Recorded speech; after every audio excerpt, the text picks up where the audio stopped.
Assalamualaikum warahmatullahi wabarakatuh. Pemirsa TV, dimanapun Anda berada, berjumpa lagi bersama saya, Indah Rastika Sari. Di program Suara Dewan kali ini, kita akan membahas terkait dengan anggota Dewan, kinerja-kinerjanya. Dan kali ini kita sudah berada di ruang kerja dari Wakil Ketua DPRA, yaitu Bapak Safarudin. Assalamualaikum, Pak Safar. Waalaikumsalam warahmatullahi wabarakatuh. Mbak Indah, terima kasih sudah hadir. Banyak.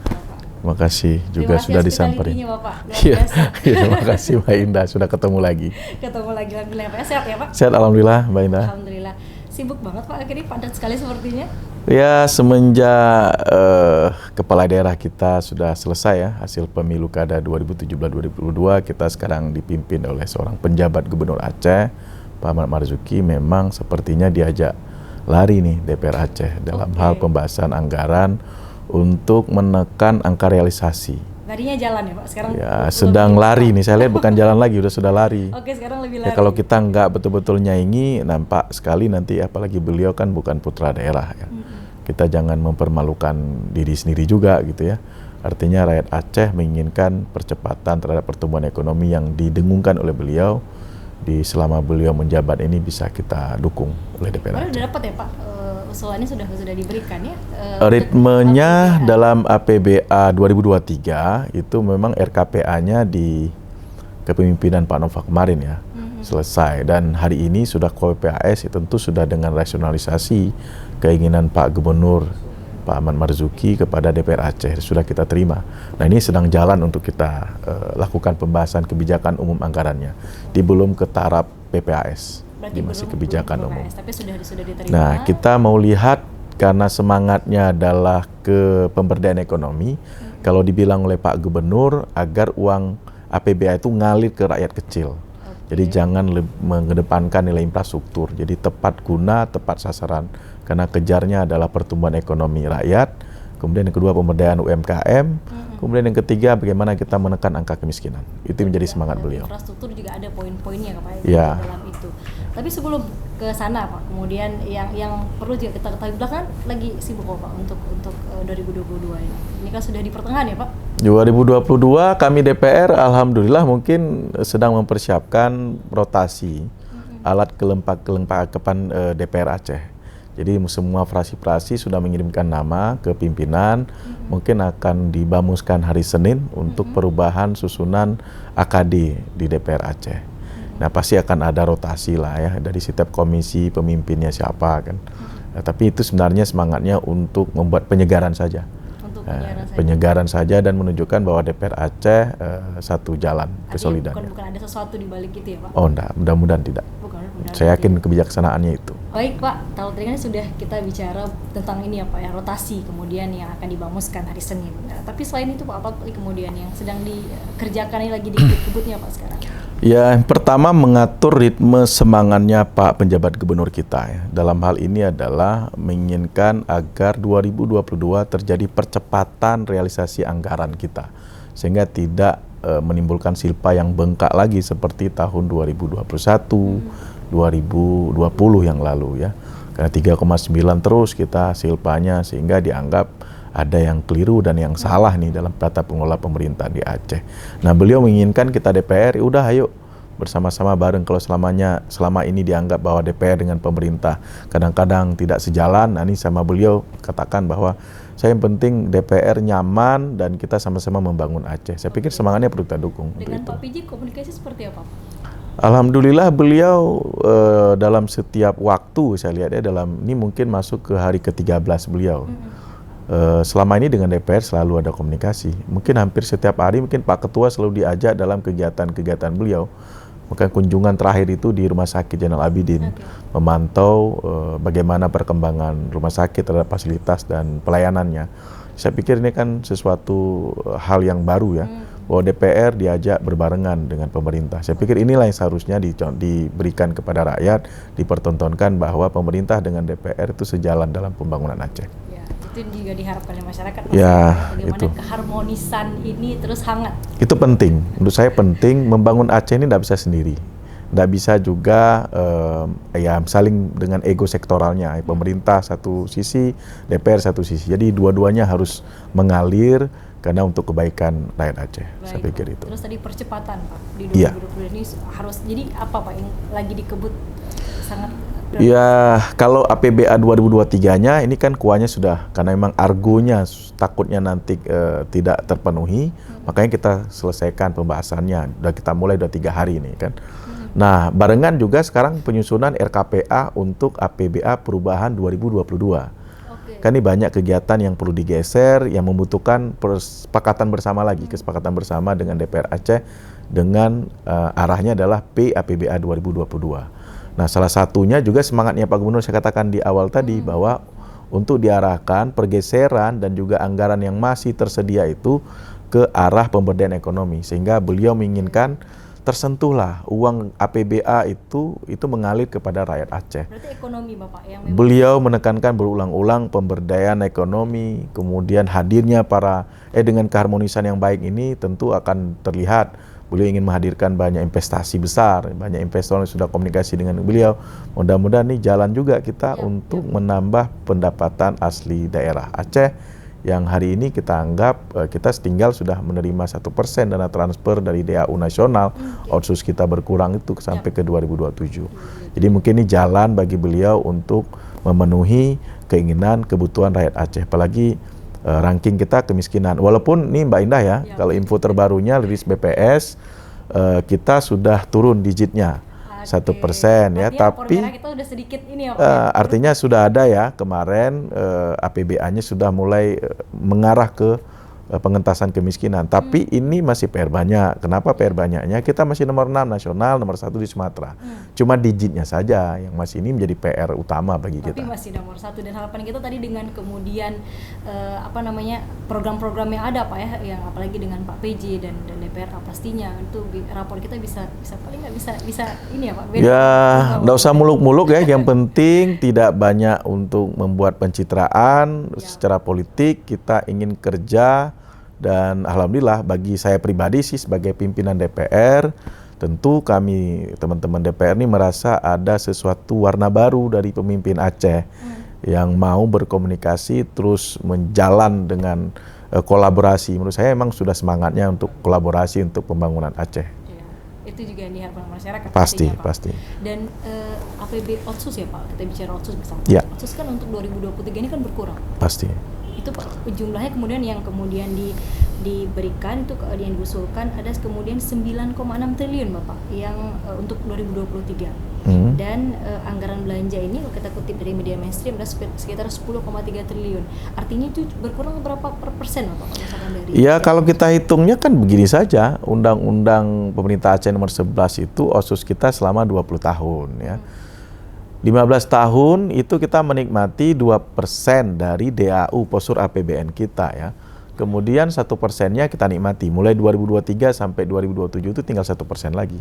Kalau dulu angkanya 7 sampai dengan 9 triliun, mungkin ya setengah dari itu penerimaan kita. Jadi asumsi anggaran kita 2023 khususnya 1% itu ya angkanya ya lebih kurang hampir 4 triliun lagi yang kita dapatkan. Nah itu bayangkan PR kita yang ya dengan kondisi hari ini infrastruktur kita arahkan kemarin dalam anggaran yang hampir 98 triliun mengalir selama 15 tahun itu juga belum dianggap sebagai prestasi yang fundament gitu ya di pemerintah Aceh.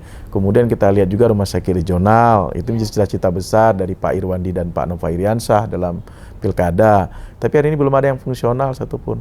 Jadi saya pikir ini PR ini juga PR yang harus kita selesaikan.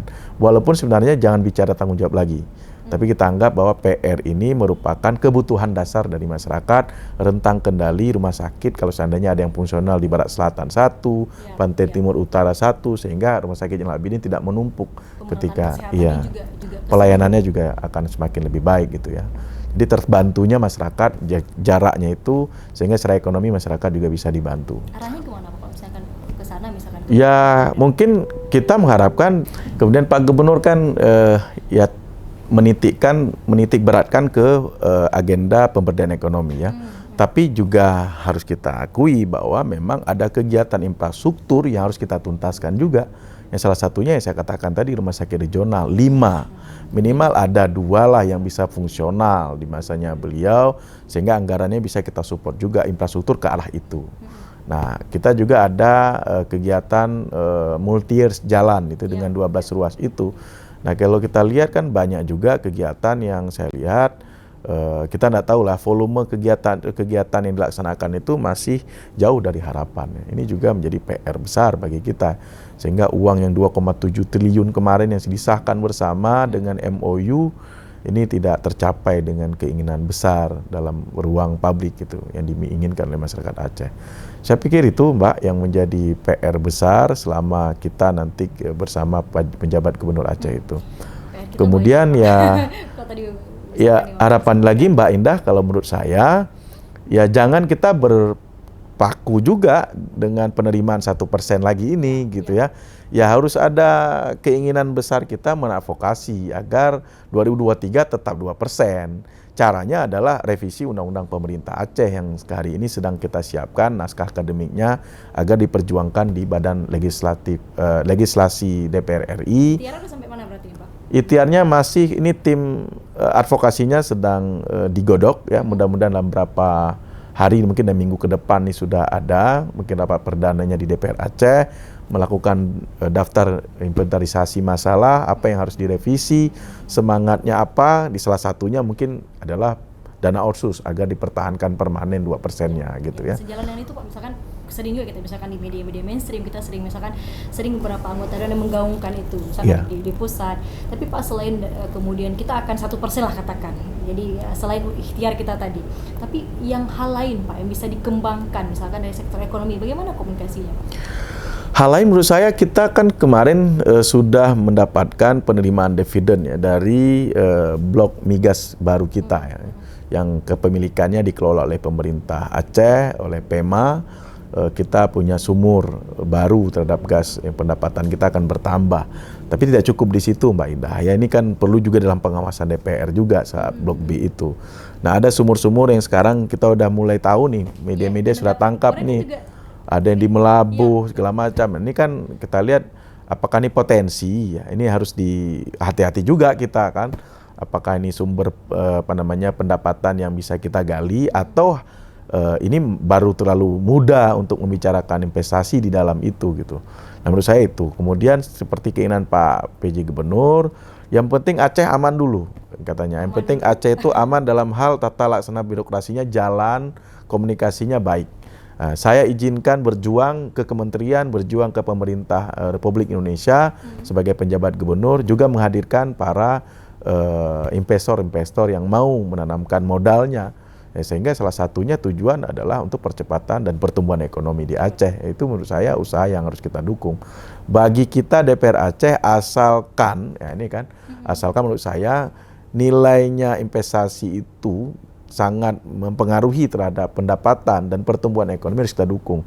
Nah, tapi sekali lagi asalkan apa? Asalkan sesuai dengan kearifan dan nilai-nilai syariat Islam yang sedang kita jalankan sebagai komitmen jalan hidup kita di Aceh. Menurut saya itu. Jelas ya Pak. Ya. Balik ke bagaimana konteks keacehan. Iya, jangan lupa investasi ya bicara pariwisata misalnya ya.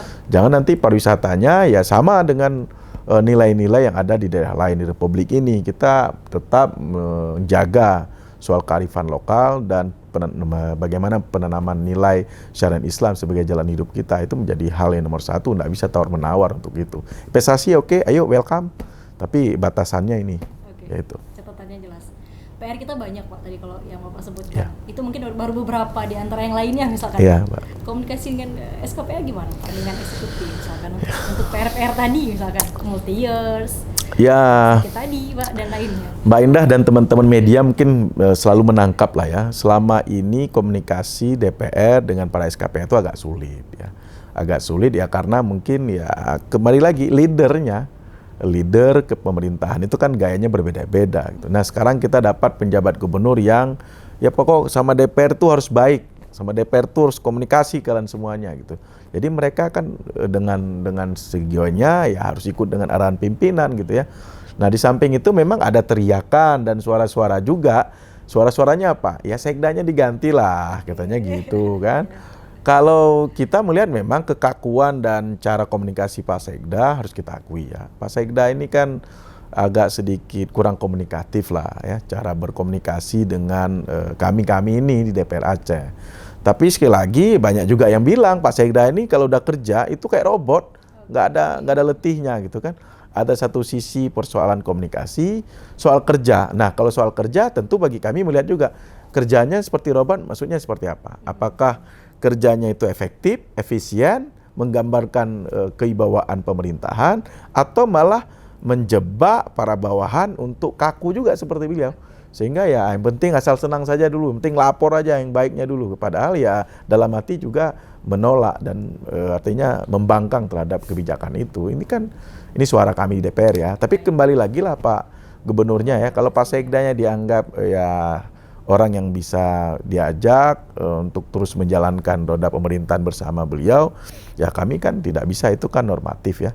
Bagi kami di wilayah politik tidak masuk untuk itu kewajiban, itu adalah ranahnya beliau sebagai instrumen yang beliau punya sebagai pelaksana harian di tata kelola pemerintahan di Aceh ini. Itu Mbak. Berarti DPR apa mendukung juga Pak Sekda untuk diganti? Kalau itu suaranya udah lama Mbak, kalau bisa diganti cepat kalau kami begitu. Tapi sekali lagi yang katakan kita objektif karena itu ranahnya birokrasi. Itu kan ada undang-undang ASN, ya ada tata laksana atau mekanisme yang dijalani juga.